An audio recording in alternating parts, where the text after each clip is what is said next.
president of the downplay Kufuor, and the wife, Rebecca, Mrs. Rebecca Kufuor, first lady. See, President Kufuor filing past the body. Kafu Day. It's been a very solemn day.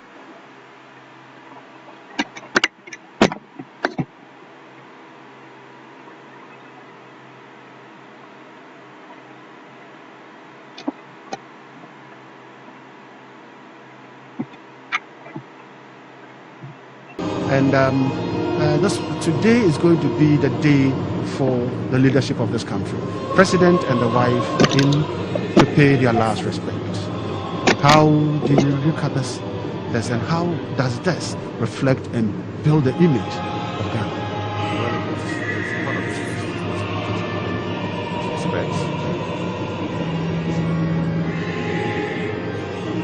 Former president who passed away 2 months ago, so he's doing what has to be done, and accompanied by his wife and members of his team. So they've done what is expected of them, and we are glad for that. We're glad. So this is how beautiful the whole builds on the Republic of Ghana. The former president was the first of the Fourth Republican Constitution, the first president of the Fourth Republic, and President Kufuor is the fifth president of the Fourth Republic.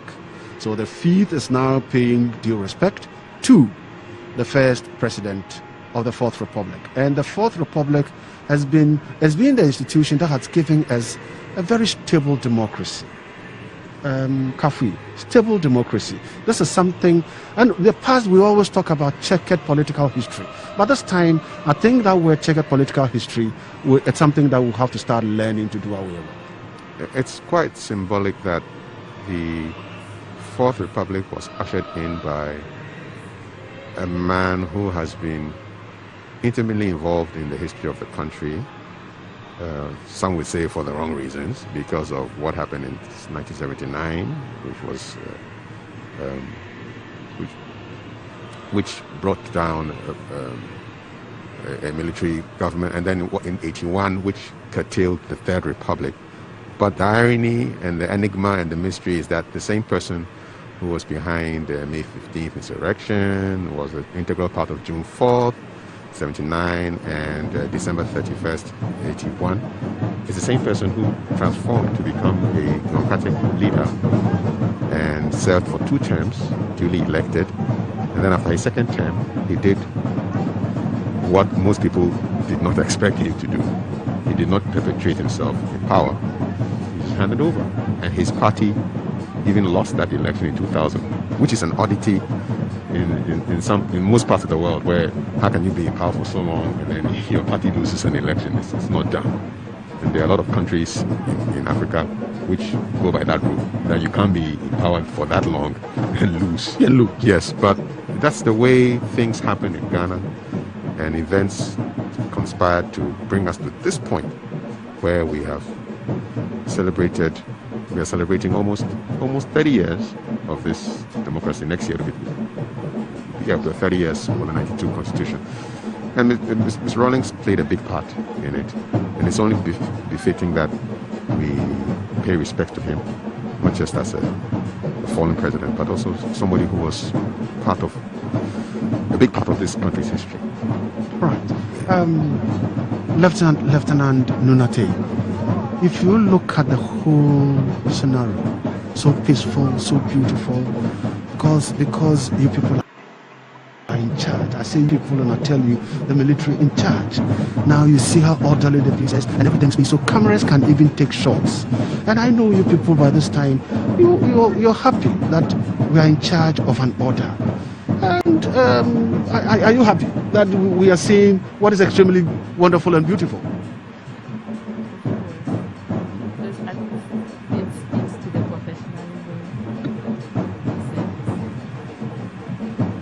The professionalism of the service, how we work hand in hand, how we contribute to make events come together. No, let me rudely interrupt you and now announce the arrival of His Excellency the Vice President of the Republic of Ghana, Dr. Alhaji Mahmoud Bawumia. He is now arriving, and he will be accompanied by, he will be here with the wife, Samira Bawumia, to pay their respect to the late President Jerry John Rawlings.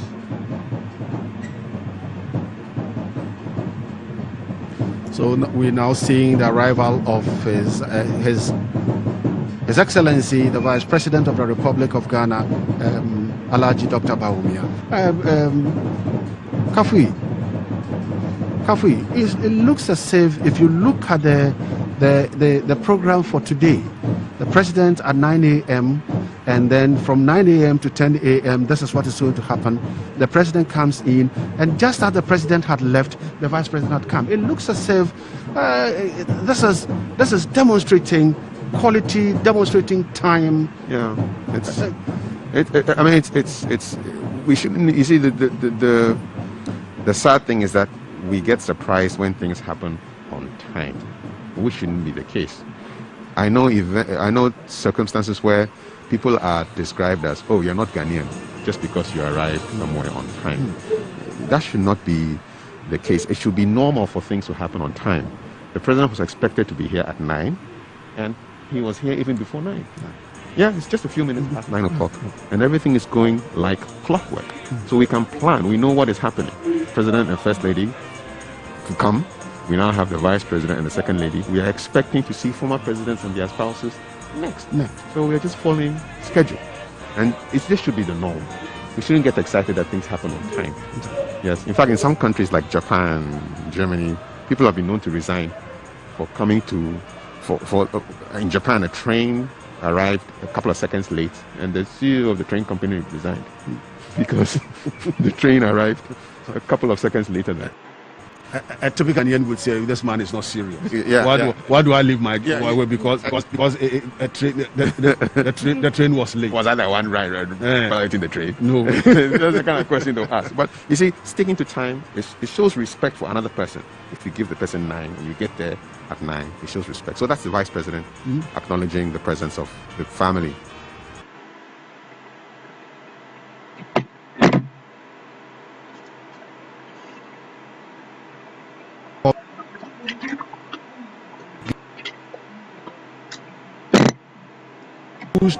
We used putting our palm in your, and now because of COVID, now everybody is folding his arms, and brother is afraid of brother. I say the finger snap is now extinct. The Ghanaian finger. Yes. Where you yes, it's extinct. It's gone. I don't know last time I spoke with and I don't think it's going to come. We are now Japanese bowing. Yeah, Chinese, we're bowing. Yeah. So that's it's in and out. And it's a Vice President.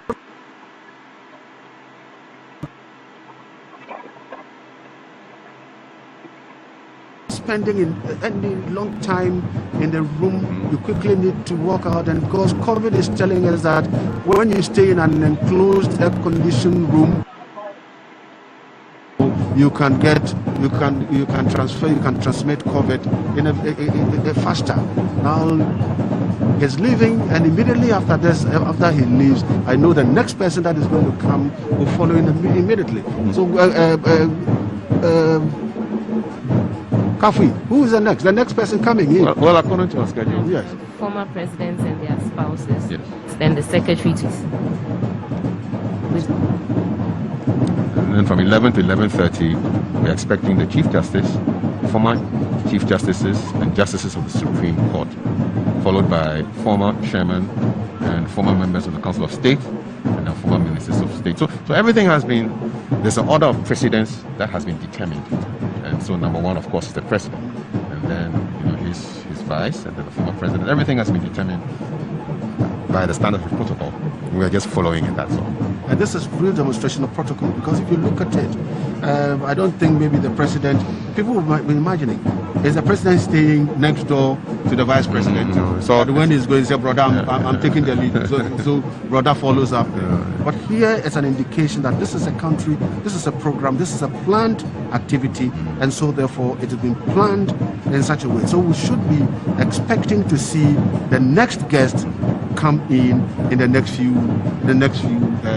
minutes. Yeah, and it's also a demonstration of communication, because you've got to have the traffic coordinated in such a way that nobody has to wait. You know, you realize that the police. Yes, arriving. Next guest is arriving. Everything is choreographed. It's like a choreography. Yeah. So people are communicating. Walkie-talkies are chattering left, right, and center. Everybody is coordinating, and it's beautiful. Yeah. In military terms, we'll say they've RV'd at a particular point. Okay. Meaning they've rendezvoused at a particular point, There you and go. then you arrive one after the other. Indeed. So, the next person to be we're expecting to see here would have to be former presidents and their spouses. And so, if there's anything, then it means that in order of seniority, then you have to be former President John Agyekum Kufuor, and Miss Teresa Kufuor would have to come. Yes, John Agyekum Kufuor That's it. is now ready. I think he's down with his walking stick, majestically taking the strides. And I think in order to get everything done in good stead, I think he's going to use a wheelchair. Yes. So this is telling us that, you see, you can't cheat. Nature of a crab, you'd say. Now look at him, the gentle giant that we used to call, now is now in a wheelchair. That is life, and he's not going to pay his last respect.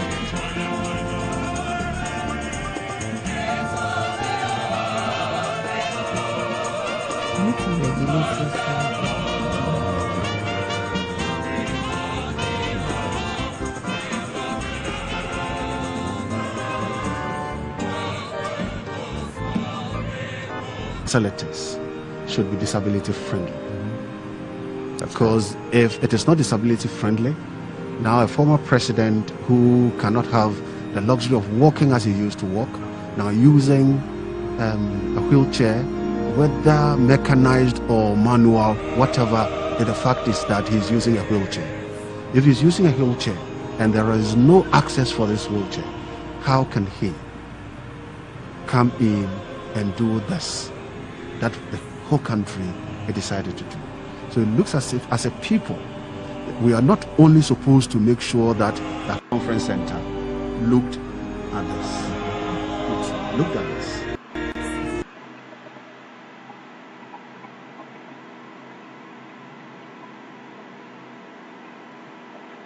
If we had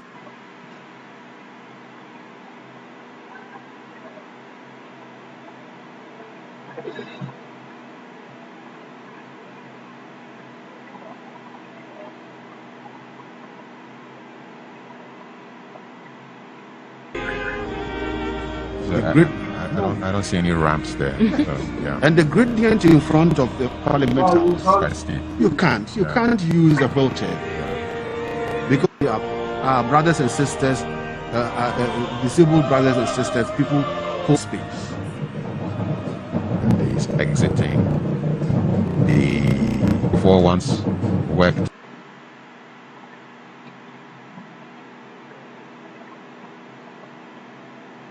DC as a local government And a colleague president, former president, yeah. and this is how. And the man from whom he took over in 2001. Yeah. So. And this is so, it's so instructive, and you can even see. But then what is missing here is that if president came age or other disease health conditions, so Madame Teresa is not worth former president. And this is what we face in life. So former President John Agyekum Kufuor was president from 2001, from January 7th, 2006, and then ended January 1st, 2010. That was when Professor John Evans Atamils, the late Professor John Evans Fifi Atamils, took over as the President of the Republic of Ghana.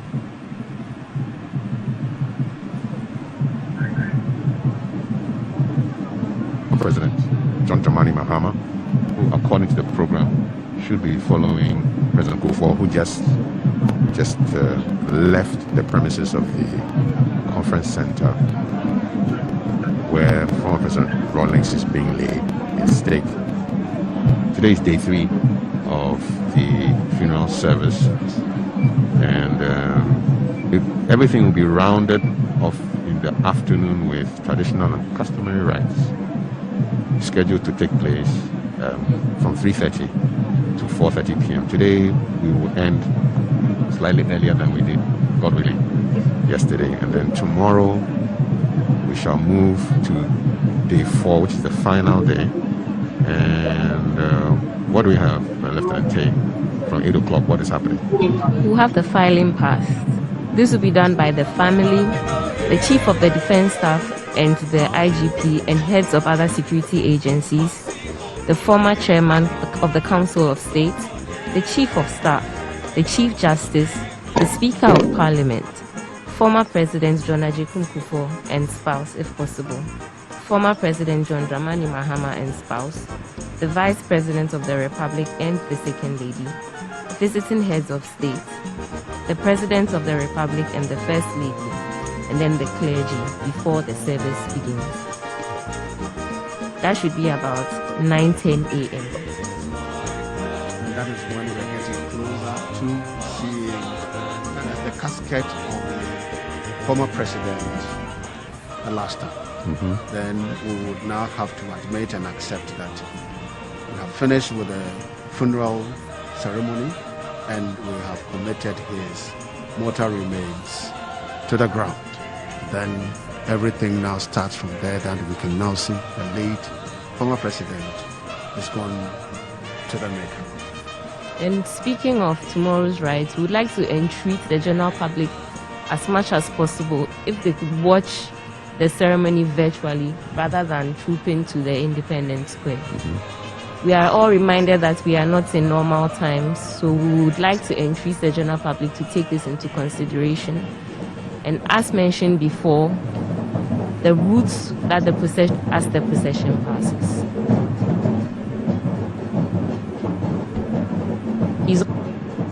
Yes, he was also a Deputy Minister of Communication. Yes, appointed by President Rawlings. Yes, and number 2 to Dr. Akosua Cabral, who we had a chance of interviewing yesterday. Yes. So former president from 2013 to 2017, January 7th, 2013 to January 7th, 2017.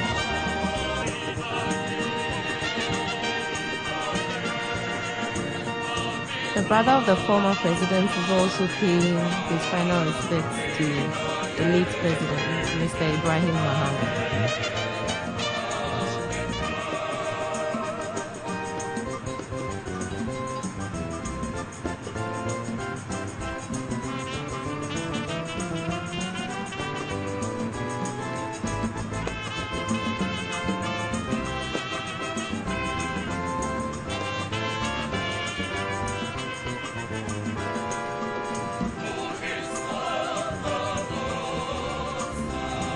It's the face bump time. COVID face bump. Yeah, some of the bumps are done virtually. Yes, I saw the Honorable Abla Jifa Gomashi doing a virtual one. Yeah. So it's about the bump. Yeah.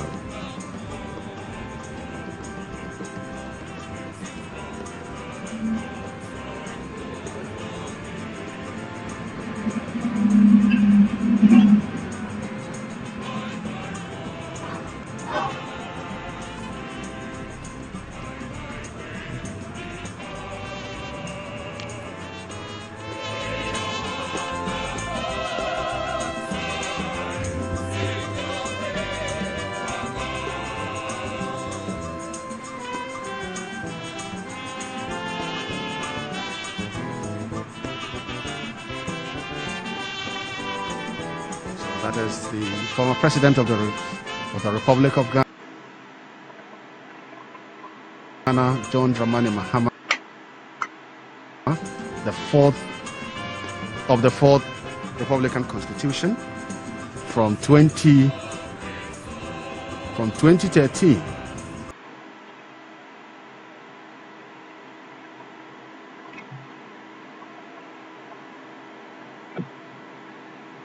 To 2017.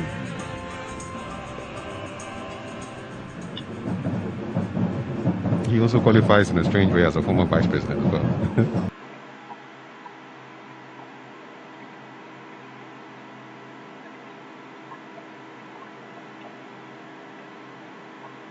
Yes.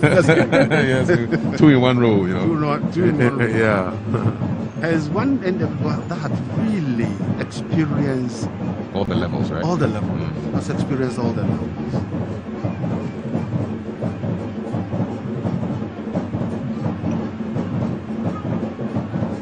I'm looking forward to that will be part of the procession. President Rawlings was elected without a rider. Without a rider, and this, I think it's only our people who can do this one. There's a military, and they will tell you that you dare go wrong. So whoever is supposed to be in charge of this riderless horse would have to make sure that this horse behaves, and he will do it. Obeys instructions, eh? Yeah. There will be a handler for it. Definitely, yes. Yeah. And it's symbolic of his love for riding. And then it's also symbolic of the fact that I'll say it's a symbolic horse. Yes. That's why it's riderless. Yes, because the rider is passed. The rider has passed. So the riding boots will be turned to face backwards to depict or show that the rider is no more. Yes. So the riding helmet, the riding jacket, the riding crop, all the riding accoutrements will also be placed in the saddle as the horse travels along. So viewers, as we have mentioned now, when you see the riderless horse in the procession tomorrow, this is what it means. Presidents, spouses of former Chief of Staff, Honorable Frema Osayofara. She is now she is next, and we now move into the spouses of.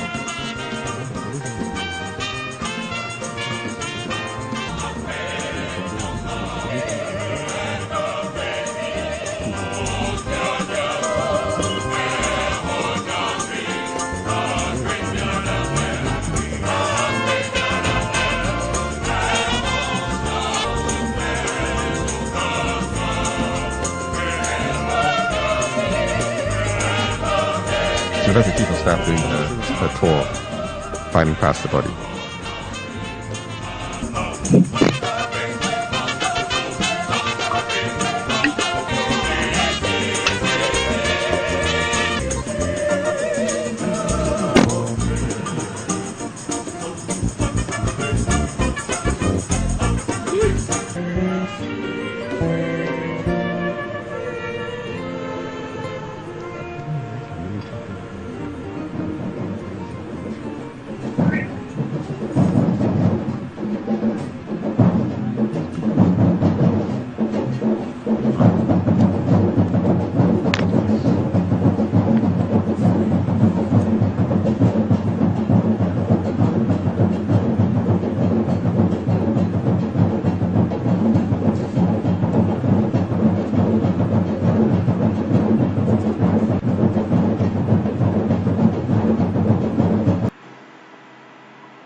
After the Chief of Staff, then we should be expecting to see the Secretary to the President, Secretary to the President, and that would be Nana Asante Bediatu.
the secretary to the president, and